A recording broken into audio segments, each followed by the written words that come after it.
मैं मैथ्स की प्रिपरेशन की बात करता हूं तो मैथ्स के अंदर मैं ओवरऑल देखता हूं कि स्टूडेंट्स जनरली 3 कैटेगरी के अंदर डिवाइड हो जाते हैं। 1, जिनका मैथ्स बहुत ब्रिलियंट होता है, who are expecting 100, 99, 95, something like that. 1 जो 80s के अराउंड एक्सपेक्टेशन लेके चलते हैं, और तीसरी कैटेगरी जो सर बस किसी तरीके से 50, 60, 70 हो जाए।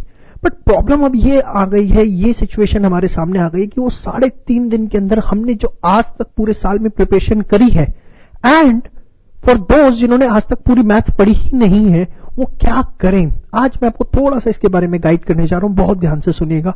अभी भी मैं आपको ये बता दूं, अगर आप अपनी स्ट्रैटेजी अच्छी कर लेते हैं, स्पेसिफिकली फॉर दो स्टूडेंट जो अपने आप को मैथ्स में वीक समझते हैं और जो सोच रहे हैं कि हम मैथ्स में अभी तक परफॉर्म नहीं कर पा रहे हैं, अगर आज से आप अपनी थोड़ी सी स्ट्रैटेजी स्ट्रांग कर लेते हैं तो भी आप मैथ्स में बहुत अच्छा परफॉर्म कर सकते हैं। हमें क्या स्ट्रैटेजी अपनी बनानी चाहिए? देखिए, अगर आप मैथ्स के सिलेबस को पूरा देखते हैं तो बेसिकली आपके पास कुछ ऐसे चैप्टर्स हैं जो बहुत सिंपल है, स्कोरिंग है, और बड़ी कम मेहनत करके हम वो 60% नंबर दिलवा सकते हैं। एक्चुअली होता क्या है मैथ्स के अंदर कि हम नेगेटिविटी अपनी चारों तरफ इतनी अराउंड कर लेते हैं कुछ चैप्टर्स को देखते हुए, integration, application of integration, AOD, कि जो मैथ्स की पॉजिटिव चीजें वो दिखनी बंद हो जाती है। लेट अस टेक एग्जांपल, आपके पास चैप्टर है मैट्रिक्स, आपके पास चैप्टर है डिटरमिनेंट, ठीक है, आपके पास चैप्टर है एलपीपी, आपके पास चैप्टर है प्रोबेबिलिटी, इनवर्स ट्रिगो, फिर इसके बाद आपके पास आता है रिलेशन फंक्शन, ठीक है, और इसके बाद आपके पास जो सबसे सिंपल चैप्टर्स में आता है डिफरेंशिएशन। एओडी समझ में आए ना आए, बट उसके चक्कर में डिफरेंशिएशन समझ में आ जाता है। एओडी समझ में आए ना, डिफरेंशिएशन जरूर समझ में आ जाता है। अब होता क्या है, आप अपना सारा का सारा फोकस ना इन चैप्टर्स पे से एकदम हटा देते हैं और अपना सारा फोकस डाल देते हैं इनके ऊपर, application of derivative, integration, application of integration and differential equation, इसके बाद वेक्टर एंड 3D। अब होता क्या है, ये टोटल 13 चैप्टर्स, इन 13 चैप्टर्स में आप क्या करते हो, इन 6 चैप्टर्स को लेके इतने परेशान, इतने हैरान होते हो कि आपको इन 6 चैप्टर्स की वजह से पूरा का पूरा मैथ्स सत्यानाश दिखना शुरू हो जाता है, डिफिकल्ट दिखना शुरू हो जाता है। एंड यहीं से वो नेगेटिविटी, यहीं से वो फियर आपके अंदर आना शुरू होता है, जिसको आपको क्रैक करना है। और वंस आपने ये स्ट्रैटेजी अपना ली, you will start loving the maths. कैसे? आपको मैथ्स की प्रिपरेशन कैसे करनी है? सबसे पहले वो बच्चे ध्यान से सुनना है इस चीज को जो सोचते हैं कि यार हम मैथ्स में अभी तक पास नहीं हो रहे हैं, हमारे 50 नंबर नहीं आए और हम कैसे 80s और 90s में जा सकते हैं। आपको इग्नोर ऑल दीज चैप्टर्स, आपको सबसे पहले इन चैप्टर्स को पढ़ना शुरू करना है। Matrix, determinant, LPP, probability, inverse trigo, relation function, differentiation. और कैसे करना है? सबसे पहले स्टार्ट डूइंग द एग्जांपल्स। अब जब आप एग्जांपल्स करते हैं ना तो कुछ बातों का ध्यान रखिए। एग्जांपल करते हुए क्या होता है, आपके मन में लालच आता है, नीचे सॉल्यूशन लिखा हुआ है, आप उसे फटाफट टीपने की कोशिश करते हो। ऐसा नहीं करना। When you are doing the examples ना, आपने एग्जांपल उठाया, आप उसे सॉल्व करो, नहीं होता है वहीं रुक जाओ, और जो भी रिस्पेक्टेड फैकल्टी हैं जिनसे आप क्लासेस ले रहे हैं उनसे पूछो कि सर ये क्वेश्चन मेरा यहां रुक गया, क्यों रुक गया? आप क्या करते हो, वहां पर एकदम एक बार नजरें घुमा लेते हो नीचे, ओ अच्छा हाँ ऐसे, ओके ठीक है कर दिया। वही दिक्कत है, वो नहीं करना, रोक दो वहीं पर। 20 एग्जांपल है, 19 नहीं होते, कोई दिक्कत नहीं, एक हुआ ना वो ज्यादा अच्छा है। 19 के 19। कौन सा ऐसा टीचर है यार जो आपको नहीं बताएगा? बताएंगे। प्रॉब्लम क्या है, आप अपने डाउट्स ही नहीं निकालते हो, आपके कभी डाउट्स ही नहीं होते। क्यों नहीं होते? क्योंकि आप सेल्फ सेटिस्फाइड बहुत जल्दी हो जाते हो। नहीं होना। When you are doing the examples, आप उसे सॉल्व करिए, सॉल्व करने के बाद जहां तक सॉल्व हुआ वहीं पे छोड़ दीजिए। पूरा हो गया, बहुत अच्छी बात है, नहीं हुआ, मुझे ये सॉल्यूशन नहीं देखना एग्जांपल्स से। और सेकंड चीज, जब आप एग्जांपल्स करते हो ना किसी भी चैप्टर के, कम क्वेश्चंस में पूरा मेजॉरिटी चैप्टर आप रिवाइज कर लेते हो। इसके बाद जब आपने एग्जांपल स्ट्रॉन्ग कर लिया, अच्छा जब एग्जांपल्स की बात करूं तो इंक्लूडिंग मिसलिनियस, ये नहीं कि मिसलिनियस के एग्जांपल गोली मारे। फिर आपको करनी है मिसलिनियस एक्सरसाइज। एक पहले आपने सारे एग्जांपल्स किए और फिर चैप्टर की मिसलिनियस, आपका चैप्टर हो गया तैयार। आपको एक्सरसाइज पर इतना फोकस करने की जरूरत नहीं है। अब अगर आपने एक्सरसाइज पहले कर रखी है, जनरली आप एक्सरसाइजेस पहले करके रखते हो, जैसे मैट्रिक्स का एग्जांपल चैप्टर 3 है, 3.1, 3.2, 3.3 जनरली क्वेश्चंस आपने किए होते हैं।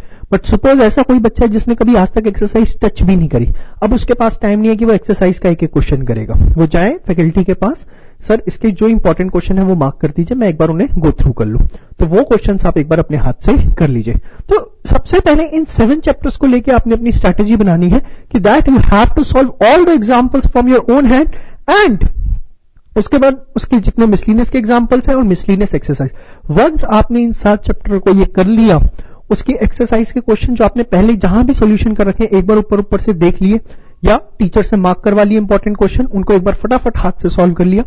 ये स्ट्रैटेजी अगर आपकी रही, आप ये 7 चैप्टर्स कर लेंगे, एंड इन 7 चैप्टर्स के बाद आप कोई भी सैंपल पेपर एक करो, कोई भी एक सैंपल पेपर अपने सर से अपने मैम से लेके कि मुझे एक सैंपल पेपर करना है, आप देखना कि आप खुद देखोगे आपके 50 से 60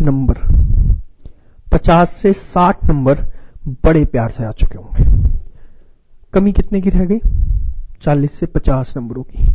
सबसे पहले जो फेल हो रहे थे, पॉजिटिव एनर्जी, पास हो सकते हैं, किया कुछ भी मेहनत नहीं, इज्जत से बैठ गए, हार्डली ये पूरा का पूरा कंटेंट आप 3 डेज में कवर कर दोगे, और 3 दिनों बाद जो एक जबरदस्त कॉन्फिडेंस आपके अंदर आएगा, फिर आपको लगेगा कि सबसे ज्यादा नंबर इस पेपर में आ सकते हैं। फिर उसके बाद जब आपने 7 चैप्टर प्रिपेयर के लिए एक सैंपल पेपर किया, नंबर आए, अब आना है हमें इस पे, at least now we are relaxed कि 60% ऑफ द कोर्स करके बैठे हुए, अब बाकी उस पे आना, अब बाकियों की तैयारी कैसे करनी, यहां पर आते हैं। जब आपने इनकी तैयारी कर ली, इसके बाद अब जैसे एप्लीकेशन ऑफ डेरिवेटिव है, इंटीग्रेशन है, एओआई है, एक एक करके मैं इनकी बात करता हूं। देखिए, आप एप्लीकेशन ऑफ डेरिवेटिव की जैसे बात करते हैं, सबसे पहले इसी के साथ स्टार्ट करिए। एओडी के अंदर 5 एक्सरसाइजेस हैं। देखिए, पूरा एओडी मुश्किल नहीं है, 6.2, 6.3, 6.4 हर बच्चे का जन्मसिद्ध अधिकार है कि उसको करे और उसके अंदर नंबर लेके आए। 6.1 थोड़ी टेढ़ी मेढ़ी हो सकती है, 6.5 हो सकती है, बट 6.2, 3, 4 में कोई दिक्कत नहीं है। तो सबसे पहले आपने अपनी प्रिपेयर करी 6.2, 6.3, 6.4, एंड अगेन स्ट्रेटेजी सेम है, मुझे एक्सरसाइज नहीं करनी है, मुझे उसके क्या करने हैं, एग्जाम्पल्स करने हैं, मुझे उसके क्या करने हैं, एग्जाम्पल्स। फिर आ जाओ आप 6.5 पर, जैसे अब उसके अंदर एक मैक्सिमम मिनिमा का क्वेश्चन आपको पता ही है कि 6.5 में से आने ही आने मिसलिनियस मिला करके, तो आपने क्या किया, 6.5 के जो लास्ट के क्वेश्चंस हैं या मिसलिनियस के उसके जो क्वेश्चंस हैं वो सर से मार्क करवा लिए। लगभग वो 20 एक क्वेश्चंस है कि सर मैं इसमें कौन से क्वेश्चंस कर सकता हूं, और अगर आपके अंदर पोटेंशियल है तो आप एक बार वो 20 के 20 सारे क्वेश्चंस कर लो। वो क्वेश्चंस आपने किए, जैसे ही आपने वो पोर्शन कर लिया, आपको दिखेगा एओडी खत्म, क्योंकि 6.5 एक बार आपने वन स्ट्रॉन्ग कर ली, 6.1 कहीं ना कहीं मेजर कवरेज अपने आप दे देती है, ये बात आपको बहुत अच्छे से पता है। तो 6.5 आपकी हो गई। अब आपका ओवरव्यू अगर मैं देखूं, 6.2, 6.3, 6.4 के एग्जांपल्स, 6.5 के और मिसलिनियस के मिला के मैक्सिमम के जो 20 क्वेश्चंस है उसके इंपॉर्टेंट क्वेश्चंस, और अगर हम कर सकते हैं तो कोशिश करें सारे। यहां तक करने के बाद you will feel secure in this chapter. सारे एग्जांपल्स उठाओ, कर डालो दोबारा से, और फिर मिसलिनियस का डालो, एओडी का चैप्टर हो गया आपका तैयार आराम से। और 2 दिन का प्रॉपर वक्त देते हुए, 2 डेज का प्रॉपर वक्त देते हुए आपको एओडी अपना कंप्लीट करना है। बचते कितने हैं, 5 चैप्टर।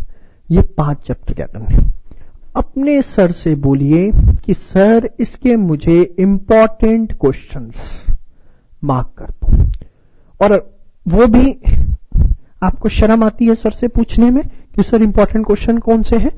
सबसे बढ़िया तरीका 2010 से लेके 2016 तक लास्ट 7 इयर्स में जितने इसके क्वेश्चंस आए हैं इन चैप्टर्स में से, उनको एक बार आप सॉल्व कर लो, सबको छोड़ो।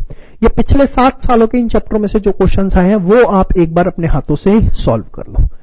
बस ये जब आप कर लोगे, इन 5 चैप्टरों के लिए मैंने आपको क्या बताया, पिछले 7 पहले कोशिश करो इंपॉर्टेंट क्वेश्चंस मार्क करवाने, नहीं पढ़ रहे तो 2010 से 16 तक के जितने भी लास्ट 7 इयर्स में जितने इस चैप्टर्स के मुश्किल क्वेश्चन, जो भी क्वेश्चन आए, चाहे 1 नंबर, 3 नंबर, 6 नंबर, सब सॉल्व कर लो। आफ्टर दैट फर्स्ट स्ट्रेटेजी आपने नहीं करी, सेकंड स्ट्रेटेजी क्या करा, आपने इन चैप्टर्स के एग्जाम्पल्स करने हैं, examples only, not miscellaneous. Miscellaneous अभी नहीं करनी, सिर्फ एग्जाम्पल्स। एग्जाम्पल्स में मिसलिनियस के एग्जाम्पल्स भी होंगे। मिसलिनियस एक्सरसाइज नहीं करनी है, मिसलिनियस के एग्जाम्पल करने हैं। समझ में आ गई बात? फिर आप देखोगे कि you are almost 90% ready for the maths. जब आपने इतना पूरा कर लिया, डू इट अगेन। 2 बार करने के बाद कोई सैंपल पेपर नहीं करना, सिर्फ क्वेश्चन पेपर्स जो पिछले आ चुके हैं एग्जाम्स के अंदर, कोई भी 4 पेपर, और प्रेफरेबली की कंपार्टमेंट के पेपर्स करो, दिल्ली के जो कि थोड़े से अच्छे लेवल के होते हैं, वो करना आप स्टार्ट कर दो। 4 पेपर अपने हाथ से सॉल्व कर लो, you will gain the confidence. और फिर वो जो 3.5 दिन होंगे उसमें आपको एक बड़ी पॉजिटिव एनर्जी मिलेगी और आप पेपर को रिवाइज भी कर पाओगे। और स्ट्रैटेजी देखिए, कंटेंट लिमिटेड होगा, बढ़िया होगा, तो आप उस समय लिमिटेड कंटेंट को बहुत अच्छे से रिवाइज भी कर पाओगे और पूरे कॉन्फिडेंस के साथ कर पाओगे। तो अगर आप इस स्ट्रैटेजी से जाते हैं तो आप देखेंगे definitely you will get the जबरदस्त number in subject of maths. All the best.